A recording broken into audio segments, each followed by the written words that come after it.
Welcome back to another episode of the RAG podcast with me, Sean Anderson, the CEO and founder of Hoxo Media.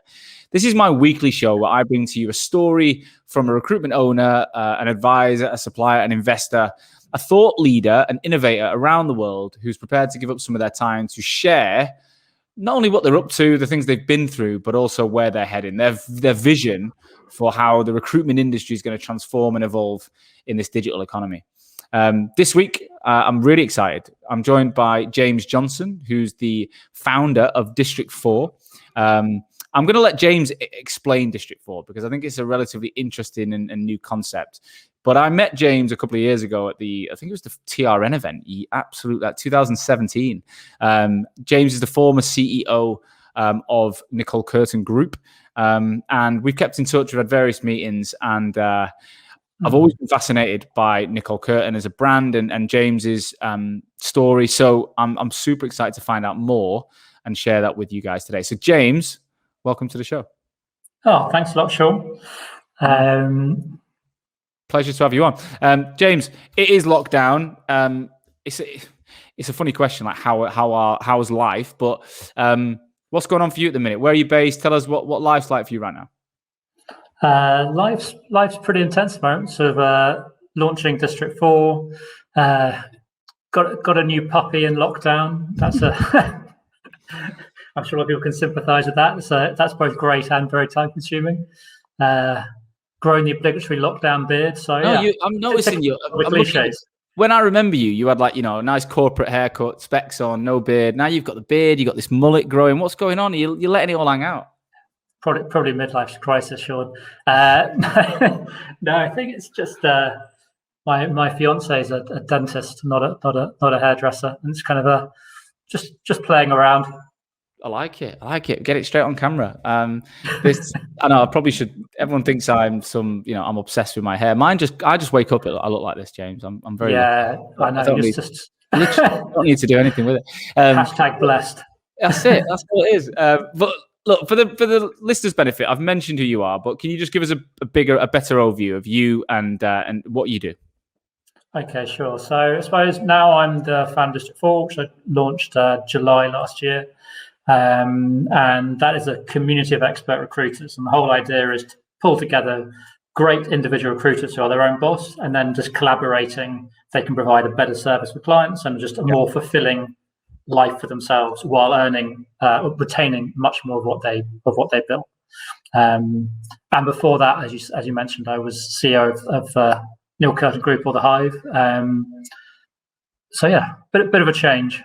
Yeah, so we'll get into all that. There's loads to find out. Tell us the story though. So Nicoll Curtin, where did it all start with for you?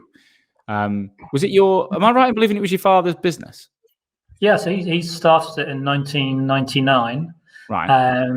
I was out in Asia working for a multinational called Jardines, doing business troubleshooting, and then he asked me to come back in 2009 to help out.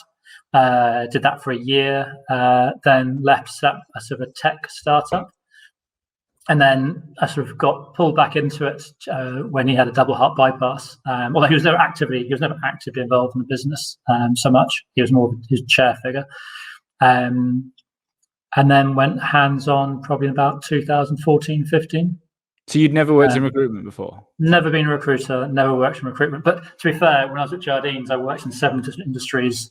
My final one was as an engineering business in the Philippines, selling air conditioners. So I don't necessarily believe that you need to be a functional specialist to run a business. In fact, that's what I was trained to do, which is like how just to be a manager, how to generally fix businesses. And actually, they're pretty much the same. I mean, each industry is different, but I think we'd like to play up how different. Every industry thinks they're unique, and every industry isn't, in my experience. Wow. Okay, that's a big point. To Jardines, why do I know that name? Are they connected to like the insurance industry? So they own lots of businesses around the country. They're 200 years old now, and they have about 130,000 people. They own Jardine Lloyd Thompson Insurance. That's who I used to recruit for. Yeah, back in the day. They're Jardine Fleming the bank back in the day. They also own Mandarin Oriental hotels. They own franchises like Manning's, Welcome Supermarkets, most of Central Hong Kong. So you're your role for them was what? Business? Say that again. What you were doing? So I was on a management program, and they trained us how to like basically business troubleshoot, like go into any of their different businesses and either grow it or fix it. Right. Okay. So there was no specific discipline within that. It was going and was it always technology related problems or people change? It was management as a specialism, basically. They trained us in like the whole range, like HR, finance, sales. The idea being you need to understand everything in order to fix it. But businesses are basically pretty simple, and they all work pretty much the same with slightly different. You're making it sound so simple. Everyone listening is going, "Oh, mine's not simple, James. Mine's a nightmare. I've only got 7 recruiters, and it's a fucking nightmare." So I don't know. But simple I get it conceptually.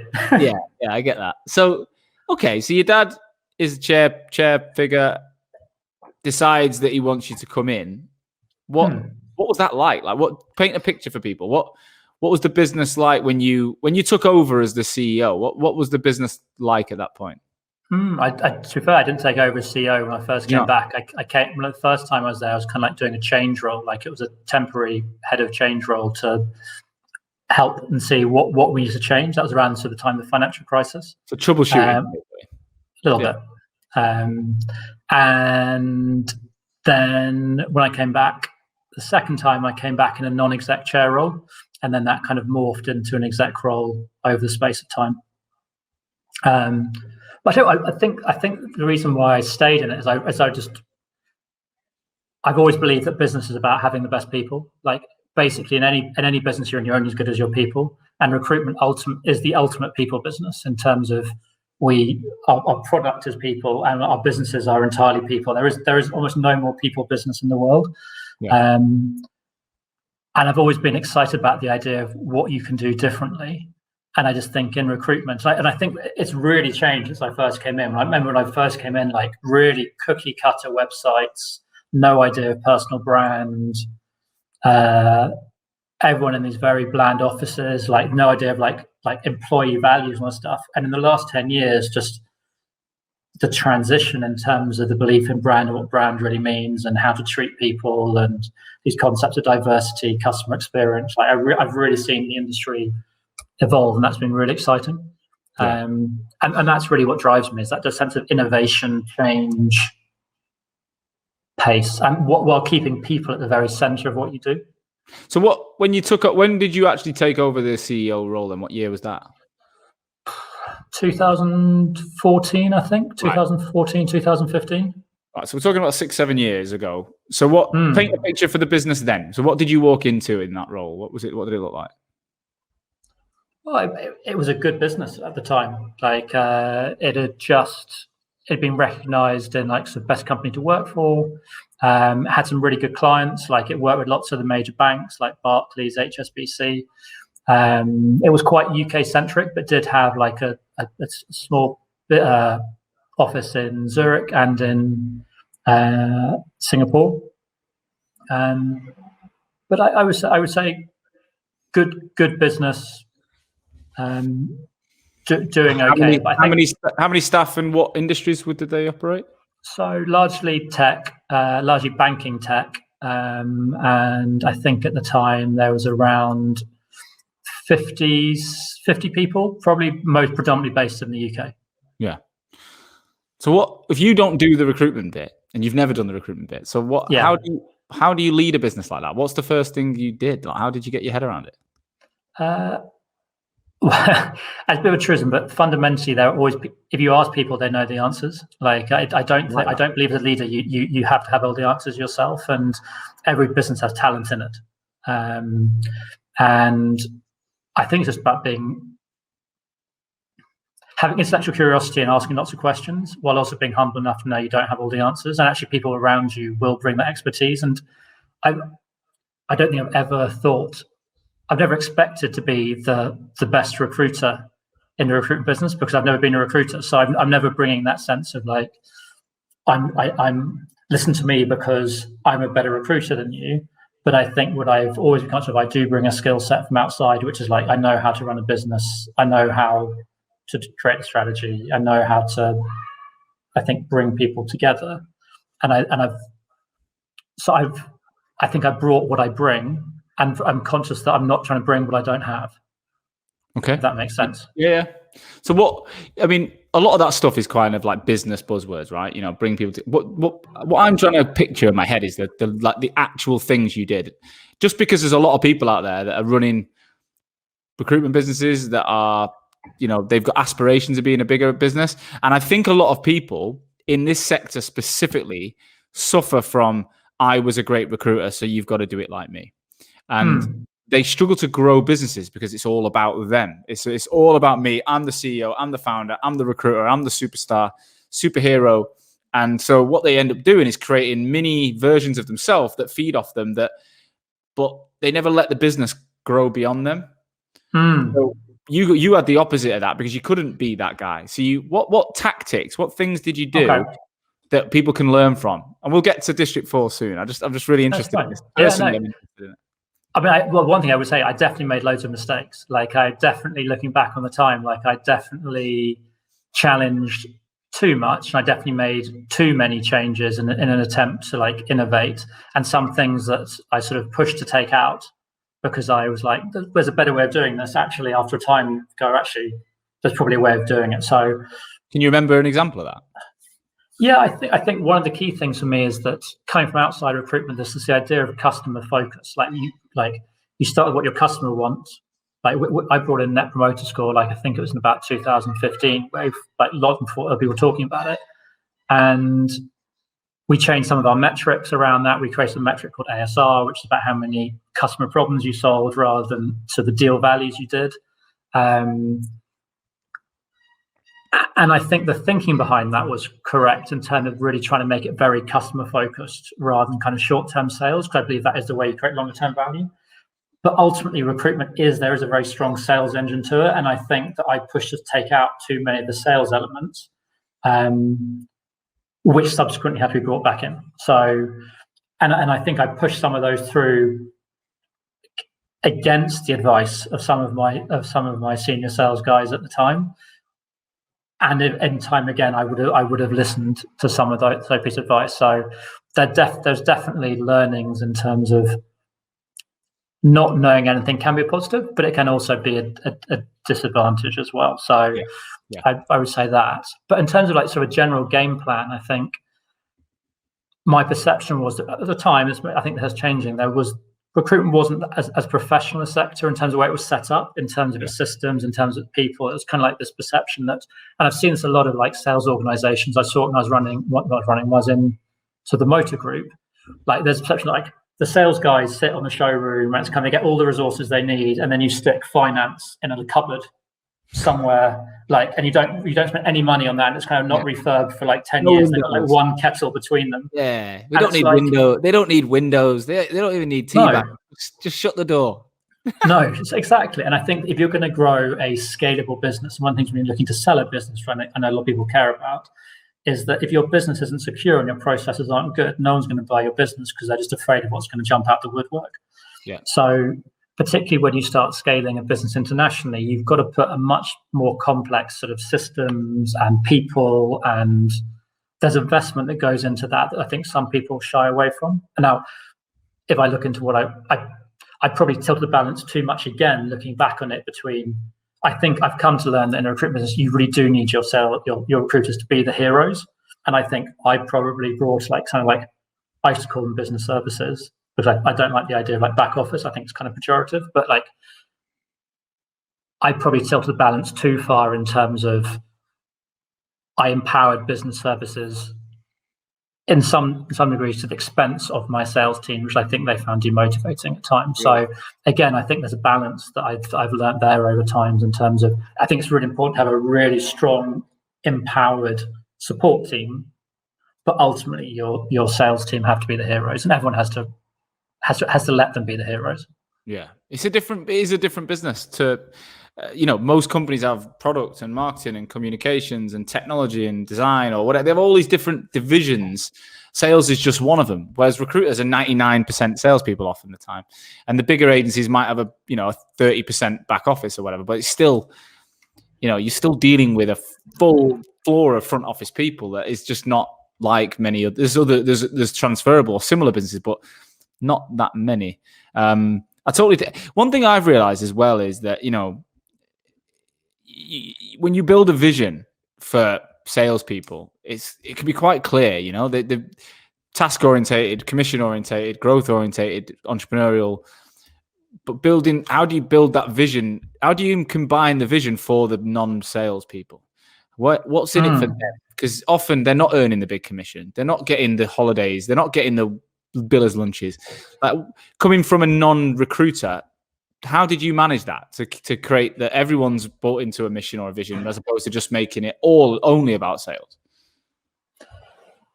Well, I think you can involve non-salespeople in some of the sales incentives, which isn't always a popular view, but I think it can be quite powerful. The sense of sort of one for all.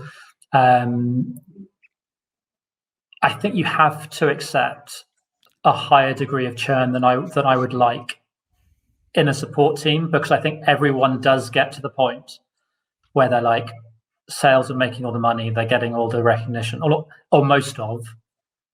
I can't take it anymore, and I've seen that play out over time and time again. It's kind of like, because I really honestly think that the support teams work just as hard. It's a different role. There's less stress in terms of I need to do a deal this month, but there's certainly like I need to get things done by certain deadlines. Yeah, of course.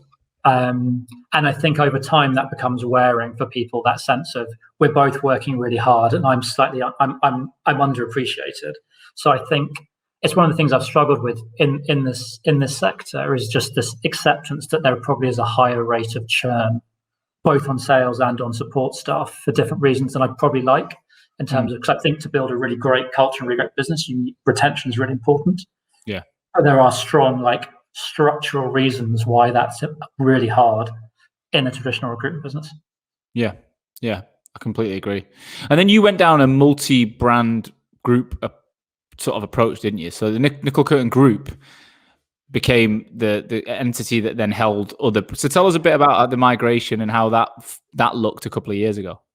Well, I think that Nicoll Curtin, as it stood at the time, was really quite sort of tech into financial services focused, and we'd made efforts to get wider than that, but our brand was really known for that. And that sector went through changes in terms of margin erosion, sort of more on site. Like there were definitely sort of market challenges in that sector. And so it felt like we had a good platform in terms of we had a good support structure. We had the support structure that could support a much bigger business. And so there really was a sense of strategically that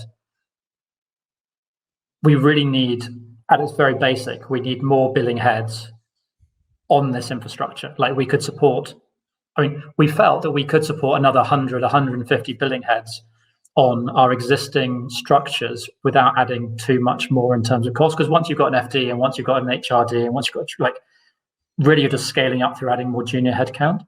So it becomes much more profitable once you grow to a certain size. And you see this a lot, I think, in our sector, where business is going to get caught in this middle ground where they're migrating from small through to medium. They put in these structures to support it because no longer can you run it at 40 people like at 20. Yeah. But suddenly that's a lot of cost to be adding in for 40 people. So in many ways, the most profitable recruitment businesses, some of them are actually about 10 people big because you've got almost no infrastructure. Yeah. And you've just got billers. You've got to make a decision, don't you? You've got to make a decision at that point. Are you happy with that? Or you got to suck it up, build it to then layer on top of it, I think. But you've got to get beyond a certain size before you get that profitability back. I really think you dip from that point down to quite a long way past it. What are the triggers or milestones you think that, where do people hit where it starts to dip, and then where do they start to come back up, if you can generalize? It really depends on people's strategy, and I'm not talking about. So I think as soon as you start going international, as soon as you start going multi-office, that number starts changing. But if you can stay in a single office in a single location, I think that is the most efficient structure that you can have, because you don't get duplication of management, you don't get duplication of office costs. So I'd really, if I was building out from scratch, I would keep a traditional recruit business. I would try and stay single location for as long as possible. But in terms of headcount, where that's what usually NFI and headcount. What are the triggers where you're right, once you reach say 30 staff, you're going to go on a bit of a dip for a bit. And then when you get back up to 50, from your experience? I would say once you start getting past 15, you're going to need to start putting in maybe some more, not a lot, but a little bit. Like, it's a bit more complex. I mean, there's probably like a 10 to 15 number where you've got like a really strong founder. He or she is a superstar recruiter. Yeah. They've got people around them who can support them. You've probably got some of the people they've known before. That's probably that is a really profitable position, because you've got There's loads of them. There's absolutely like your founder's still billing. You've got probably 3 or 4 other people who are doing good numbers, and then some juniors coming through, soaking a bit of cost and wanting them to come through. That's probably a really nice sweet spot. The downside is you can't sell that business because it's so founder led. Yeah. I think you're then taking a dip from that point, maybe even up until 60. Like I think, because you're putting in. Beyond that point, you start increasing your churn rate because you lose that sort of team cohesion. You start losing your founders' billings because they get distracted. You start putting in other costs, like people start wanting more stuff, so more benefits, more whatever. There's no longer this kind of startup mentality. And it's not really till you start getting through the other side of those basic support costs that you start. Why 60? Where does that number come out of? So, and I think there's a number that we open for challenge. I mean, see what other people's thoughts are on this. But my perception is that as you start building from that 10, 15 really is a high point, I think. Once you start then adding in your finance team and your various other costs, you start then having to put in like a talent team in order to deal with the churn of people. There's kind of like an efficient structure where you get back to where you've got your founder probably supported by, let's say, 3 sort of senior managers, directors, and they've started to build out efficient teams. So it's once those teams start becoming efficient again. So really, you've kind of got like if you can get to a stage where you've got founder plus 15, like three mini teams of 15. Yeah.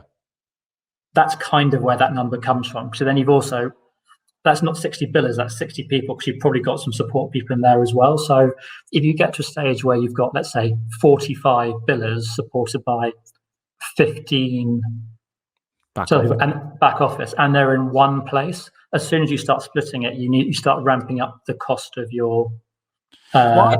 Why so many struggle to get to that point? So the amount of businesses that get to 30 and never get to 60 is insane. Like, there's just so many. And again, they would say that it's not for the want of trying. Like, they've got those goals. It's not that they're sat enjoying the 30-man business. So what do you reckon are the main reasons they don't do that?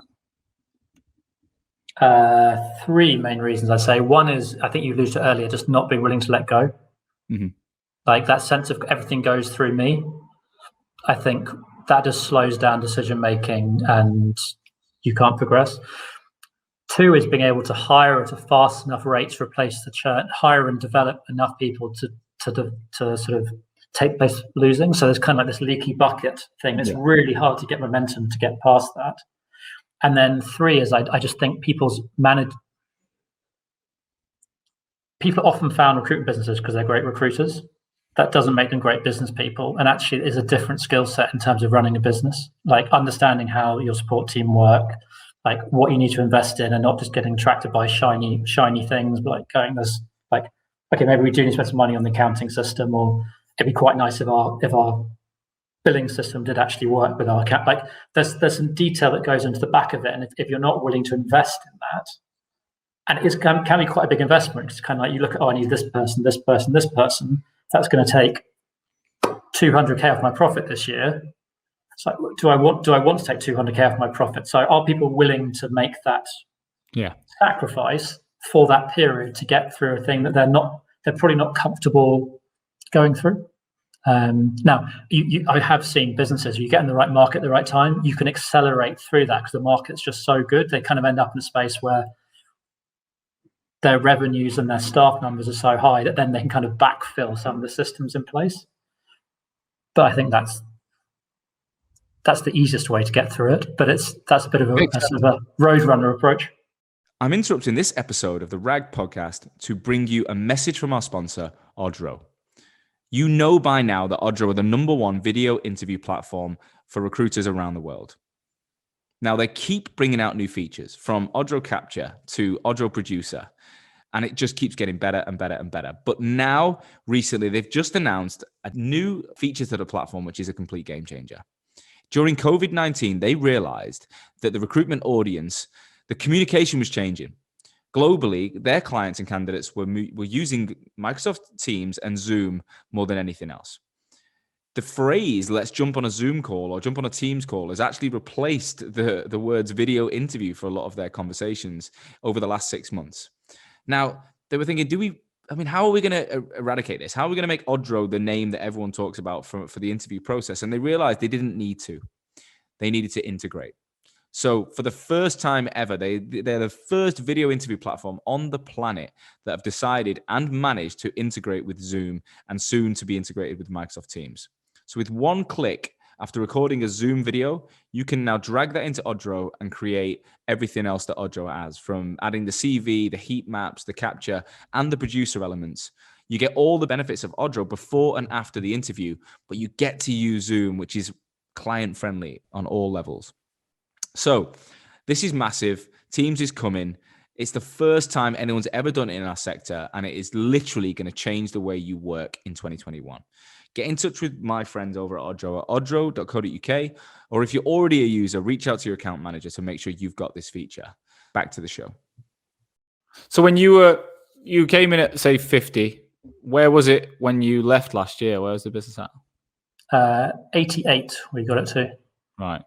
So it's a steady. Was that a steady growth year on year over the 6-7 years? Steady, I would say steady, but not steady in terms of it. It looks steady in terms of like headcount numbers, but where that headcount was quite different. So we did one startup, we did one acquisition. We moved where staff were from. It was quite UK focused, and then by the time it was like in the UK, bigger in Switzerland, bigger in Singapore, and in the States. So it's kind of like our revenues went from predominantly UK to being 50% overseas. Wow. As you said, there's the multi-brand strategy. Our management was quite different. Like when I first came in, we had 0% female management, and we were 50-50 by the end, and like generally quite diverse. So steady, but quite a lot of changes under the hood. Was the business international when you came in? Did it have those 4 locations at the start? So it had quite a small Singapore office, I think about 4 people at the time, and it had, when I took over, I think it had like 3 or 4 people in maybe 5 in Zurich at the time. And by the end, Zurich was about 20 and Singapore was 15, and the US, we had a team of about 4 focused on the US. So quite nascent. Yeah, but I mean, I've literally just had a call from a client at lunch talking about the US, asking for some advice and which of my podcasts to listen to. All of them, surely. Yeah, of course. But what's the allure to this internationalization? Seems to be on the tongue of any ambitious recruitment owner. What's the reason you guys were so, why did you invest so much on that diversifying your portfolio so it wasn't all based in London? So to a degree, the initial diversification thing was kind of the hand I was dealt, and that's where we were. So I can't really claim credit for the idea of going into Zurich or Singapore. Through those locations. But I think in terms of we did prioritize investing in those locations, because I think the reality is the UK as a market is the most competitive, particularly in our space. Margin erosion, so it's highly competitive, margin erosion, and that was only going to continue. So if you look at the companies that are growing, they tended to be in these overseas markets. Now Singapore was really good so towards the end, but certainly the beginning it was a challenge. Like I think Singapore burnt a lot of recruitment companies. you had not a huge market, and you had lots of companies going after it. But I think it's a combination. The honest answer is why people international. 2 reasons. One is I think it's a good decision because people need to get out of the UK to get those growth rates. Secondly, I think there's vanity involved as well in terms of people like to say they're international business. So there are good business reasons and there are ego reasons. I think. I definitely understand that. And when you're running this business and you're not an ex-recruiter, like what were the key metrics or what was the dashboard that you were so interested in? Like, when you're sat there as CEO of a group brand, what were the levers you were watching all the time, and how are you keeping on top of the business, both maintenance and growth? Well, I think one thing I learned was to look more closely at some traditional metrics. Like we came up with some new ones, but learned the value of some of the old ones. And I mean, the obvious ones like deals, CVs, jobs on, interviews, and interviews in particular was the one I think watched the closest. But in terms of my sort of high level metric, I judge people by one was ASR. So like, what was the sort of the average deal number per person? So it stood for adjusted starters rate. So it wasn't as simple as it gave people a bit of like lead time into how long they had before they could do a deal, and that proved a really good indicator of like comparability between units. Because there was always this issue when I first came in, like how do you compare contract and perm? You just look at NFI and you've got a hero on contract. Actually, haven't done a deal in 6 months, but they've been sitting on a nice book. So we had 3. One was ASR, so the sort of starters ratio. 2 was net promoter score, because I think that gave a really good indication of like what were clients feeling about. How did you get the sorry to go into that, but how did you get the NPS delivered? Because I've had a lot of clients talk about this, that they've got all the will in the world, but through, say, email marketing, clients, you just don't get the responses. So did you drive it through consultants on the phone, having to get it on the phone and get it? Or what was the route to getting the numbers back for the NPS? So probably about 5 years ago, we switched our compliance team, called them customer experience. Right. And so they still looked after compliance, but they took on a bigger role, which was to look at like not customer experience, and net promoter score was one of the things they drove as well. So to make sure that like people were engaging with it, also following up on it. And I think that created a sense of we were actually listening to it and we were taking action off the back of it. So we use various different technologies. We switched them over time between different net promoter score gathering solutions. There are quite a few of them out there. But I think it's the engagement that we showed with it that made the difference. So you actually had a team of people who would not only send out request information or request results, but would then follow that up on email, on the phone, etc. Yeah, so the system would automatically send it out at certain stages of the process, but then it would be followed up by this team. Yes. Yeah, and that's the bit that I think people miss, is actually invest. Again, how much are you prepared to invest in this? Like, are you prepared to pay someone's salary to find out where you're going wrong? Well, I think one of the really interesting things for me when I first came into, I'm a big believer in data, having for a long time. Like numbers don't lie.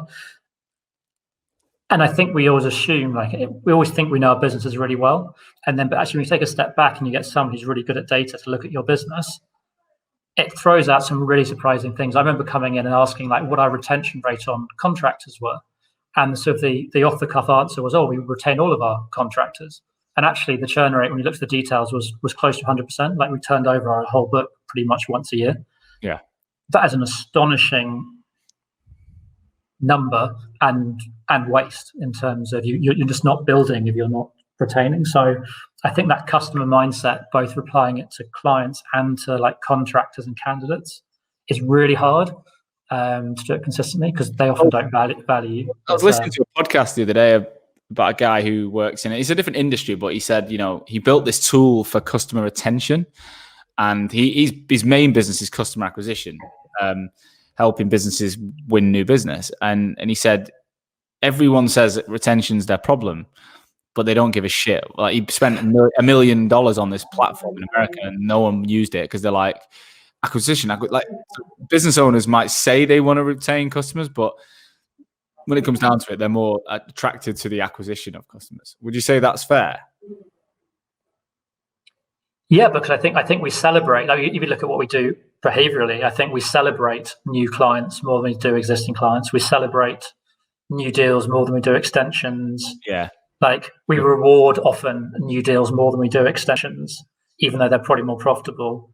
So actually, both our behaviors, our reward systems, all of it reinforces this message of if it's new and shiny, you're going to get praised and financially rewarded more for it. Yeah, I agree. A final interruption to today's episode to introduce Vincere.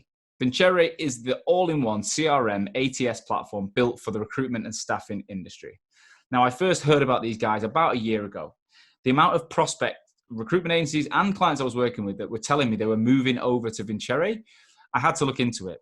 And what I found was a business that had a global reach with multiple offices around the world. So they've got this follow the sun methodology, which allows them to support recruitment businesses wherever you are and be in your time zone.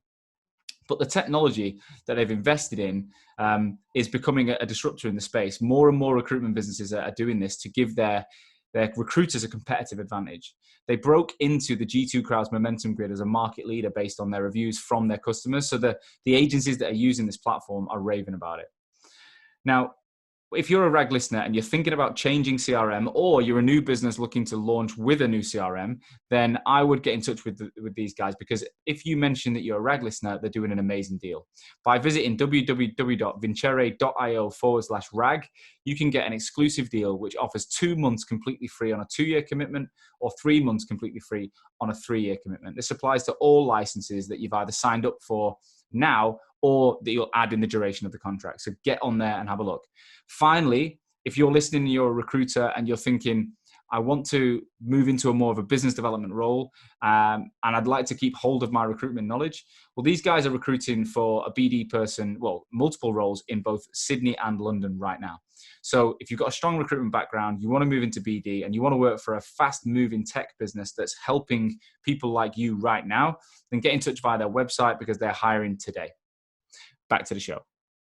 So tell us what went on then. In last year, you sold the business. You moved on. Tell us what's actually happened. So I've been thinking about selling for a while, and was talking to a few people actually the year before, and then got chatting to Neil, who bought the business. So Neil worked with me when I very first sort of took over as CEO. Yeah. And we worked closely together for about 3 years. And after he left, we stayed very much in touch, and we just got chatting, and just the realization for me is that I am ultimately not best suited, I believe, to run a recruitment business. Because I think to run a recruitment business really effectively, you need to really be in the detail. I think that's what I've seen as my learning. It's all well and good having nice ideas, but ultimately it's a day-to-day. Where are the interviews? Where are the jobs? There is a certain mindset that makes you successful.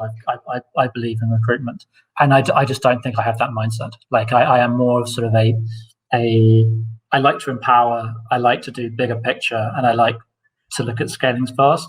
And ultimately, recruitment is you fight every inch. Traditional recruitment, I believe, is you fight every inch. You earn every yard. And I think I just lost the fight in the end, to be honest. I just lost the willingness to fight those every yard. Yeah. And particularly when I was thinking about what the future of recruitment would look like, and because I'm still very excited about recruitment. I just felt for the business, for my family, it was better off being run by someone like Neil, who's dyed-in-the-wool recruiter, loves it, lives it, does fight those hard yards, and was incredibly successful after he left and went to Dubai. I think I can't remember the exact percentage, but it might have been 300, but it was certainly 200% growth he achieved in 2 years of training there. Mm-hmm. So it was just. It was the right time. It was the right thing, and it enabled me to fully focus on this idea around District 4, which is something that I think the reason I had was like I came into recruitment from outside and I had all these ideas, and I feel like I kind of went halfway with them.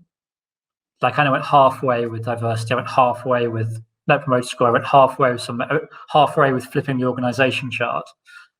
And I think District 4 was me going all in terms of like, if I take all of my ideas to the furthest extreme they could go with a blank sheet of paper rather than trying to change something that already exists, what would I create? And the opportunity I have is like, because I worked with Neil before, we can still collaborate on this. They're still providing the sort of the underlying platform behind District 4. So it's like a startup based on like a 20-year highly honed platform, which I was involved in building. So I trust Neil and I know the platform, and I can 100% focus my time on doing this. Whereas I sort of dabbled at this idea maybe a couple of years ago, but you cannot do your day job and launch a business at the same time. And a new concept just doesn't work. So I just think it was just time. It was just time to go all in. So tell us then, what is this business? Like, what's the best way to explain it? So in the simple form, like, what if you could design a recruitment business around what an expert recruiter wants rather than what a recruitment owner wants? Because ultimately what a customer wants, and I think the general, like, if you believe that the customer is the most important, which I do, like, you said, what does a customer value? A customer value dealing with expert recruiters. That's all they want. They don't want to deal with juniors. They don't want to deal with that. They just want to deal with someone who knows their stuff. And if that's the case, what does an expert recruiter want? And if you look across most recruitment businesses, and I include my own, like most recruitment businesses have like one or two, like maybe 5% of their recruiters are at this very top end. Maybe 10% if they're lucky, but it's a small proportion.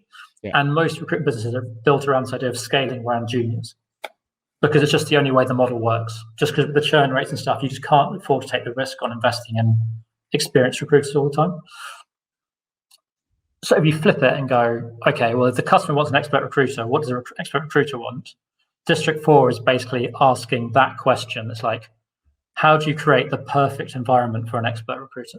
Like, what do they want? What do they value? And I think the answer is they want a greater share of what they're earning. So we provide 70 to 90%. They want complete freedom because they know how to do it better. Like, they don't need someone telling them what to do. They don't need someone watching their hours. They don't need someone telling them where they can work. It just doesn't add any value to them at all. And they like being surrounded by people they can learn from, because most of them have plateaued and stopped learning because there's no one around them to learn. Like, their business is investing in the juniors because they need to scale them up. And that there's no money being spent on them. And they've got one or two other peers who they can learn from. And then they get accused of being selfish because they're not willing to share roles, when actually, why should they? Why should they? If they can only give it to a junior, surely it's logical from a client perspective not to do that. Like, that's not going to give a better outcome, but it makes sense from the business recruitment owner perspective because they need to scale up their juniors. So one of my realizations was there is this conflict within a recruitment business between the owner ultimately and the team. There has to be, because the owner has got so much cost thrown in terms of overheads, and you're fighting this battle. You're just trying to scrap over who gets where the percentage lands of a billing, and it means a recruiter max gets maybe 50%, 45% of what they bill, because there's money spent on senior managers that expert recruiter doesn't value, money spent on juniors that an expert recruiter doesn't value. There's money spent on underperformers that an expert recruiter doesn't value. So there's all this money that's just going out of the business that an expert recruiter is sitting there going, well, hang on a second, I just brought in 10,000 quid, and you've just wasted, in their eyes, 3,000 of it that could be sitting in my pocket. So, yeah, that's... Look, it makes absolute sense. First question that I have is, why would someone join District 4 instead of doing it themselves? So looking at the current market, looking at the people that listen to this show, I've probably had 100 messages from people that have listened to the RAG and have ended up launching their own brand, right? And sometimes the show has been the push over the edge. And you know what? That was like a hidden hidden hope of mine that this show would do, because it was I only came up with this show as a direct reaction to my own desire when I was the guy that you wanted. So I was the 700 grand biller that became a £1 million team leader who was pushed to grow teams. And I, if you'd have come to me at the end of 2015, I would have bit your fucking hand off, because I was like, I'm literally on my own in this company. There's 2 or 3 people that are anywhere near my billings. I'm probably doing a third of the whole company's revenue on my own. I'm watching the investment in juniors. I'm not convinced I'm probably on the journey forever. Like, I'm not like, I knew I was going to be an entrepreneur. So, and I would love to have listened to the RAG. I wanted to be able to, because you can't talk to your direct manager when you're thinking of leaving. You can't do it. So who do you speak to? So the RAG was kind of the vision for that. And as a result, I've had loads of messages of people saying, Sean, thank you. I've launched my agency X, Y, and Z. And, I've loved it. So, the people listening in that, but why would they join you and not do what everyone else does? Set up a website, buy a CRM, and just crack on in your underpants. It's never the underpants, but everyone does it. I think we're indoctrinated into that underpant sort of visual. It's a great question, and probably easier for me to ask some of our members to answer why they did it rather than doing it for themselves. I think there's a couple of reasons. I think one is that there's a lot of stress that goes into running your own business, in terms of it's more complicated than just buying a CRM and getting cracking. You've still got the finance side behind it. And so it's a little bit more complex. It takes a little bit more time to get it all set up. So there's a time and stress element to it. There's definitely a sense of isolation. Like when you're setting up your own business and you're doing it by yourself, there is no real support around you. I think that's one of the things we've really found, is that even with our first members, we try to give them complete space. It's like, look, you are your own boss, you do your own thing. But actually that can come across like, where's the support? I'm feeling a bit isolated. And so we brought in things like coaching, because actually people do need support. Like it's emotionally challenging. It's very isolating. It's kind of, you go through these up and downs, and actually going through it with other people is incredibly helpful. So I think you get a better result quicker around doing it with other people. You also get in, what we've found is that if you're doing it with more people, you can get into bigger clients. There's more of a sense of you're not a solo recruiter, you are part of something bigger. And then I think that sense of community is what people have said. It's very hard to explain what it feels like when you're not in it, but when you're in it, it's there is that sense of community which helps people perform at a higher level. So it's not the same as if I did it all myself, I get 100%, but it's 100% of what? It's 100% probably of a lower number, which your time's getting pulled into other things. You're less supported, you're more isolated. So yes, you could take 100% of it, but the number's a lot smaller. I'll be honest. I mean, I know I launched a marketing agency, not a recruitment company, but I massively underestimated how much work would go outside of the core business, and just fucking sitting there writing our own websites. And we kept everything on an absolute shoestring when we started Hock. So I think we put about £1,500 in between us, and it was, buy a laptop, and that was it. And it was go. And we did it, but it was lonely and it was dark, and there was so many times I questioned myself. And looking back, I was looking at my iPhone. You got your iCloud now. You can see everything you've been through since. I think 2014 is when my iCloud kicked in. So I've got every photo, and I often scroll it and have a look at things. And I was looking at that 2017, because I quit my job at the end of January, and I launched it was literally 4 years ago exactly now. I was in my garden leave in Feb. I was doing some work for free for a company just to make sure we had the right model. And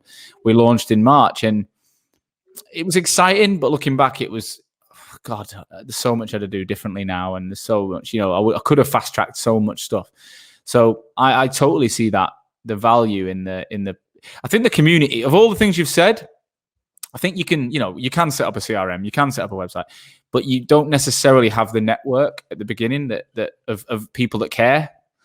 No one gives a shit. Once you leave that company, your emails get switched off. No one else cares whether your wife or your boyfriend or whatever might, but you're on your own, or you and your partner are on your own. So having people around you that genuinely care how you're getting on, I think is big. Yeah, I think it's the caring. Like I suppose Matt, who most recently joined us, like he was up and running in a week as well. So it is that community, and his successes even before starting. It's kind of like he started day one. Suddenly, like you've got everyone in the community welcoming him. It's kind of like a nice sense, and like his personal website was ready, like for when he started, and sort of he had marketing materials ready to go, and it's kind of you've got people to share that excitement with, because you say it's a very lonely thing. You're ready to go immediately. And I think the other thing that I didn't mention was that the whole idea behind this is that the community is member driven. So a lot of the ideas come from members, and the sort of decisions come from members. And our journey is that we're going to do like a fundraising. We're aiming to exit in 5 years. And the idea is that members will buy in, and then they can be part of the sort of value journey at the end.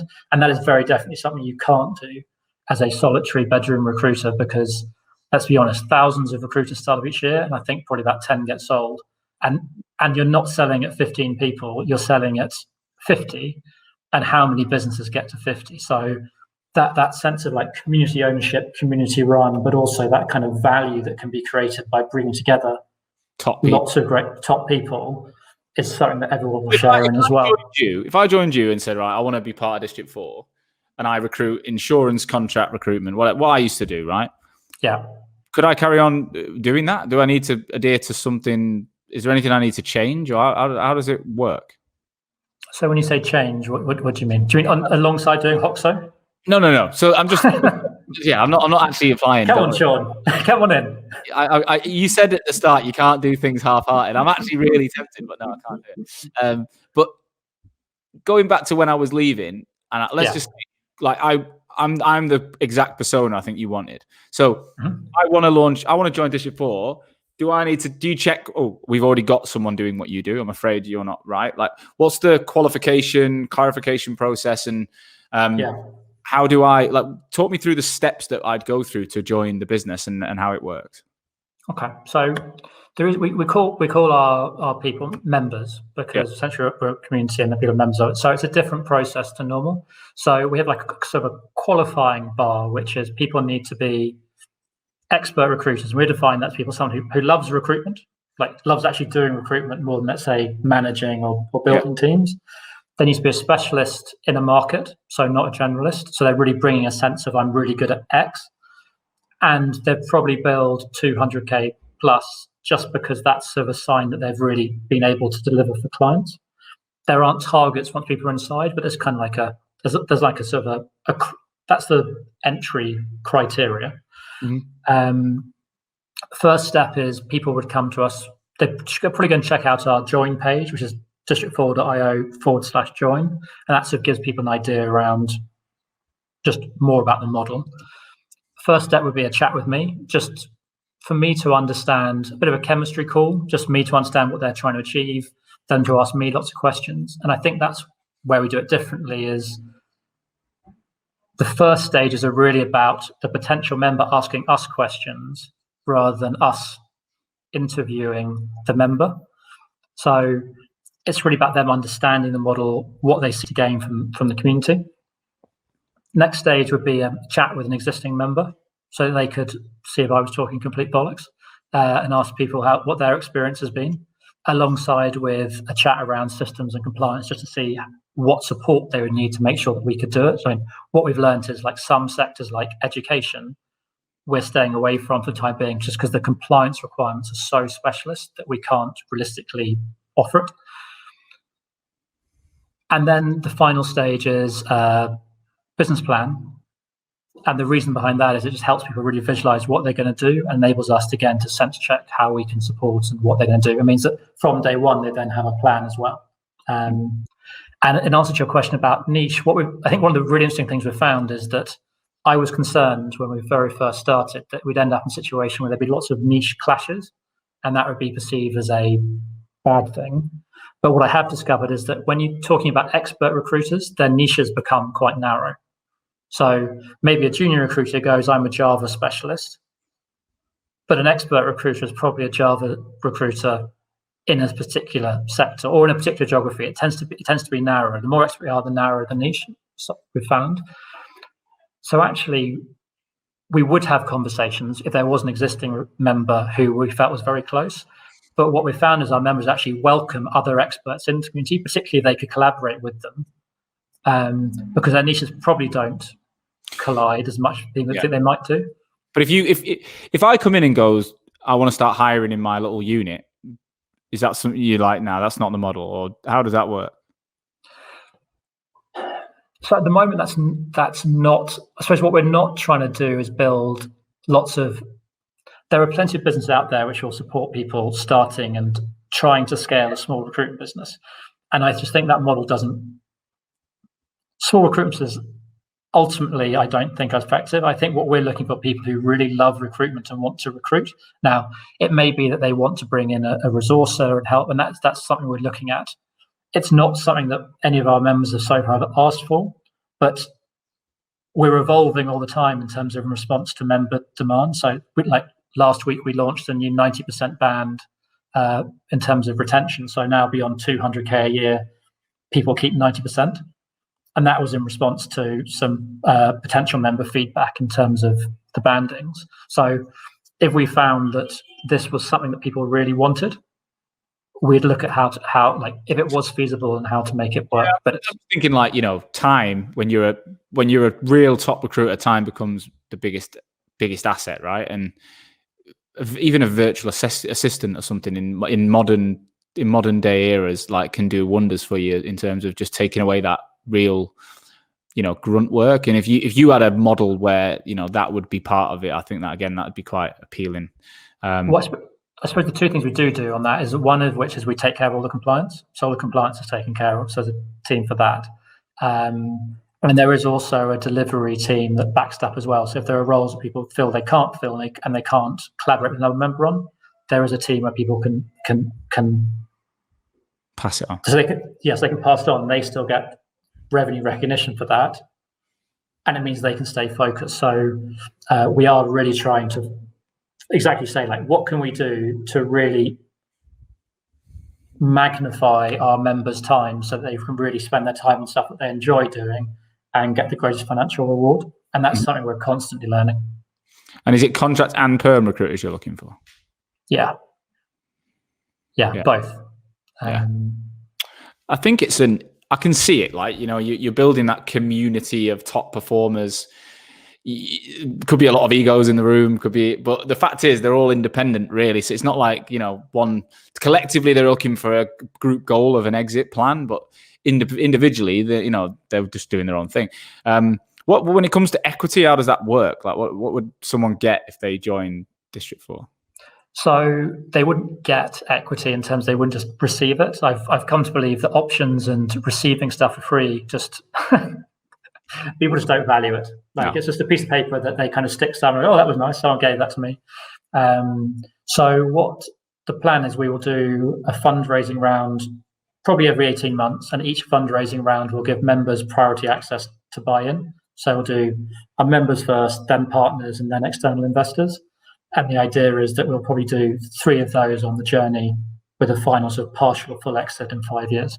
At that time, the community would still be thriving and still going. It's maybe that by that stage it might be fully member owned, it might be mostly member owned, it might be a combination of kind of VC and member owned. Some members might want to leave, some members will stay. That'll evolve, but the basic mechanism is regular fundraising rounds which allow people to buy in, and then we would give also members discounts on the equity price as well. I love it. I think it's exciting. What do you think? What do you think it'll look like in 5 years? How big do you expect it to be, or do you have vision for? God, different day. I'll give you a different answer. I think what's really exciting about it's a very resilient model. So it doesn't need to be huge to be exciting. So even if you had, let's say, 50 recruiters, if you had 50 expert recruiters in one business, that's pretty much unheard of in any recruit business. What is unheard of, but if each of them are doing 200K plus, a decent sized business which is highly profitable and very resilient. So that in and of itself, I think, is a very achievable place to get to in 5 years. Yeah. Where I think it could be, and where my kind of crazy entrepreneur, we could like take over the world hat is on. I think that number can be a lot bigger, particularly when you start looking at different international territories and how it scales. But at the moment, we're very, very focused on making sure that we look after our founder members, help them be successful before we start focusing on the scaling element too much. I think the scaling will come with success. Once the model, like, I ultimately think it's kind of, once it's fully operational, it becomes irrefutable. Like, it's kind of like, becomes the only choice for an expert recruiter. Like, what else are you going to do? You're going to stay in a recruitment business and get paid a salary and take 40% of what you bill? Are you going to go in-house because you're bored of sort of company stuff? Are you going to sit in the bedroom by yourself? Like, this combines the best of all worlds to me. That's how it's designed to be. And it's continually getting better because we're continually changing it and evolving it in response to what our members are asking for. And the great thing is, because they're all expert recruiters, they've got all the smart ideas. And because I've made all these mistakes in the past about not listening to them, I'm now ears to the ground going, right, you truly do know best. How can I make this happen? I love it. James, we've run out of time, but I want to say thanks for giving us your time today. Super exciting brand, and I'm rooting for you. I know there's a few other similar type products out there, but I haven't seen anyone dominate this yet and do what you're doing well. So I really hope you can. I want, if I can help, I'd love to be a part of helping you out and, making sure that people listen to this show, get involved and reach out. If anyone does just want to pick your brains and perhaps they're not quite ready, but they'd love to still find out a bit more, you're open to a conversation? Totally. Like, happy to have any chat with no commitment. And like, we've got people who are scheduled to start in 6 months' time. Like, yeah. How many members have you got now? We've got 5 at the moment. Great. And which is slightly ahead of where I thought it would be, to be honest. It's entirely new. The key factor driving all our decisions is what is going to make our members successful. And one of those factors is the timing and how we can support people so they get up to speed quickly, because clearly that first 6 months is the hard point. So I'm happy to have any conversation and just help how I can. And it may lead to nothing. It may lead to people doing it entirely on their own. That's also okay. And LinkedIn, good place to get you? LinkedIn, or you can just drop me an email at james@district4.io, or just connect with me on LinkedIn. Yeah. We'll tag you in everything that goes out, podcast and videos. But thank you. And you know what? Like, we'll get you back on for sure at some point in 2021 to see how you're progressing, because I'm excited to see what you can do, especially in today's market, with the world hopefully going to be opening up in the next sort of 3 to 6 months. It's going to drive people to make big decisions. If a lot of agencies are pulling their team back to offices and going back to traditional methods. I've just seen a post in Australia about how disappointed some people are the way that the agencies have gone straight back to pre-COVID behaviors. And I think that the people you're after are probably not. They're not that motivated by sitting in an office making hundreds of calls with graduates. They probably want to be around their families and their kids, and they want to live a certain lifestyle their own way. So I think, I'm excited for you in the second half of this year. Guys, thank you for listening as always. If you enjoyed today's show, if you know anyone who might be interested in what James has got to offer, please do, share the show, put it in an email, WhatsApp, text, make sure people are listening to this. If you haven't already as well, please check out our fundraising initiative, Project 500. We are looking to try and get 500 laptops into the hands of 500 children in the UK right now that are being homeschooled who don't have access to technology. We have so far raised over £34,000 in 2 weeks. We've got 200 children now with brand new laptops. We're getting pictures through from the schools and videos from the kids, and it's been amazing. And the recruitment community, I mean, I've had clients put £2,000, £3,000 for it. One's put £10,000 in. And this, it's not a charity, it's an initiative. We're getting brand new devices out to kids that need it. So I would please ask you guys, if you're listening, jump onto project500.toxomedia.com. Listen to read what we're doing, and donate anything you can afford, because together we can make a massive difference to the futures of people in our country that need it. I'll be back on Friday at 11 a.m. with an update on Project 500 with my co-founders on the initiative, Chris Redmond and Tim Rodel. And I'll be back next Wednesday with another episode from a recruitment leader around the world. In the meantime, please stay safe in lockdown, and I will see you all very soon.